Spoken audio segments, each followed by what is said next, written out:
Good morning, everyone. This is Seymour First Selectman Kurt Miller. It's about 10 a.m. Wednesday, the morning after a major storm wreaked havoc in the town of Seymour. 97% without power. We're blocking the sidewalk. We apologize for that.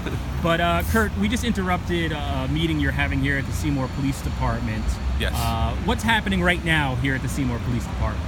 We have the Emergency Operations Center open, so that way we can bring in all of our service chiefs as well as Public Works, our building inspector, our emergency management director, and just keep organized and stay on top of what needs to be done.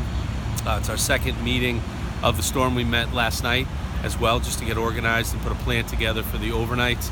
We're waiting for more information from Eversource.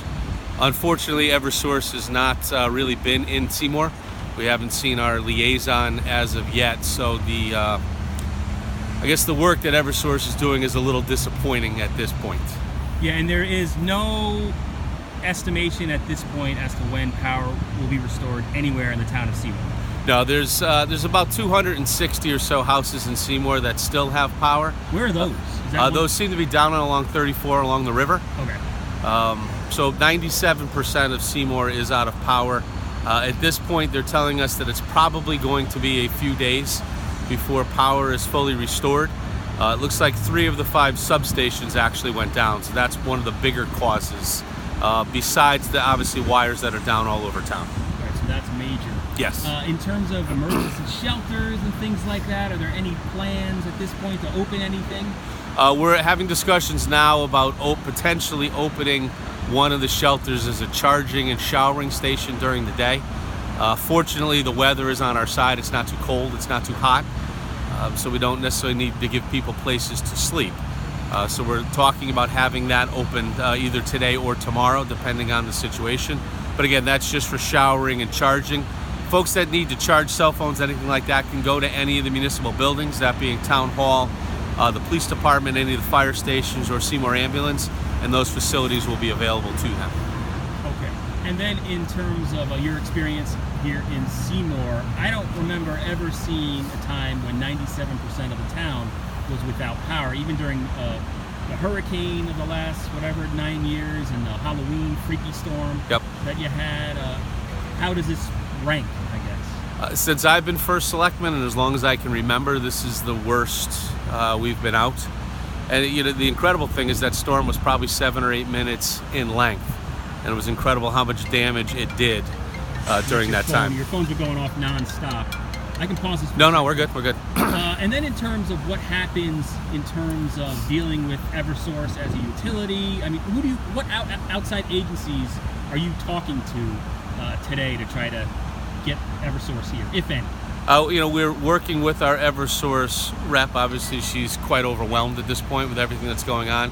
We're also in touch with our state senators and state representatives who are making phone calls as well.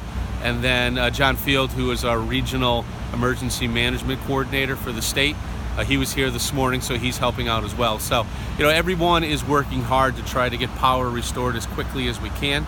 But unfortunately, because of the scope of the power that's out, I think Eversource right now is a little overmatched. They do have crews coming in from other states, but unfortunately they're not here yet. Any word of declaring a state of emergency or anything like that? We will be declaring a state of emergency later on this morning in Seymour. And what does that do? That sets you up for? It gives us the potential for reimbursement on some funding. Also gives me the ability to act without consent of the Board of Selectmen if we need to do different things. If we need to spend money, we need to move money around to get things accomplished. By declaring a state of emergency, it allows me to do that without Board of Selectmen and Board of Finance approval. And speaking of the Board of Ed, I was going to ask about them. I mean, obviously school was closed today. The superintendent, I assume, and town officials maybe made that decision about 7:30 last night. Yes. I would assume that could be an extended situation too. Yes, I mean, I was in contact with Superintendent Wilson probably about a half hour or so after the storm, just to touch base, to check on the schools, to see what he knew about the schools, to make sure that they were okay. We started the conversation about canceling school for today. Our plan is to meet later on this afternoon once we get an understanding of where we are with power. More importantly, the opening of the roads. We need to make sure that we can safely get the buses around. If we can safely get the buses around, then there is the potential for school tomorrow.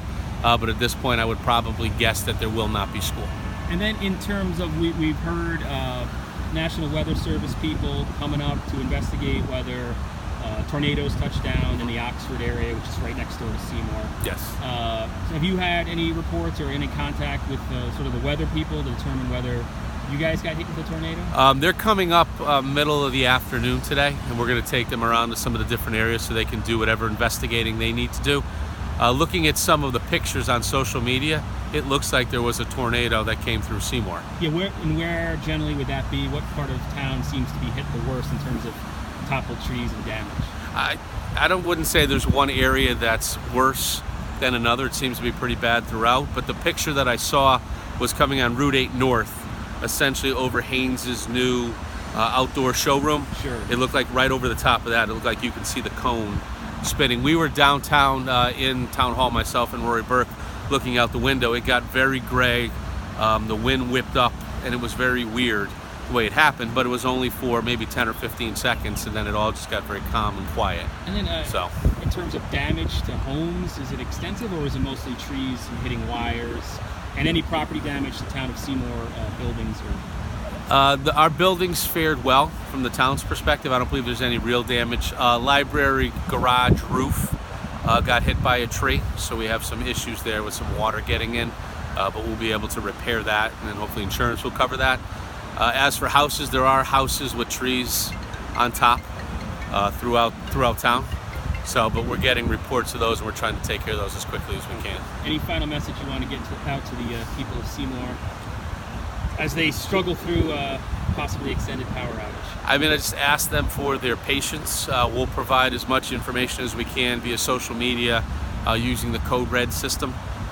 We don't have any control over when the power will be coming back. We will be pushing Eversource to work as quickly as we can.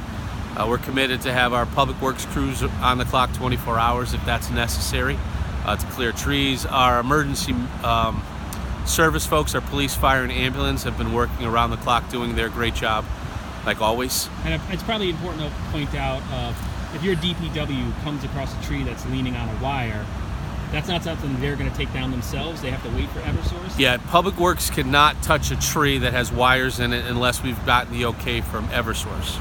And I will encourage people, if a road is blocked off, do not move the cones to drive through it. You're not going to save yourself any time. There's a reason those roads are blocked off. That's safety. It's safety. If you drive over a live wire, it's not going to end well for you. So you're better off just following the detours and doing that as opposed to moving those barricades, which unfortunately people are doing, and someone's going to get hurt. So you need to be very careful and be very aware of the wires. All right. Thanks for taking 8 minutes to chat with us. I really appreciate it. My pleasure.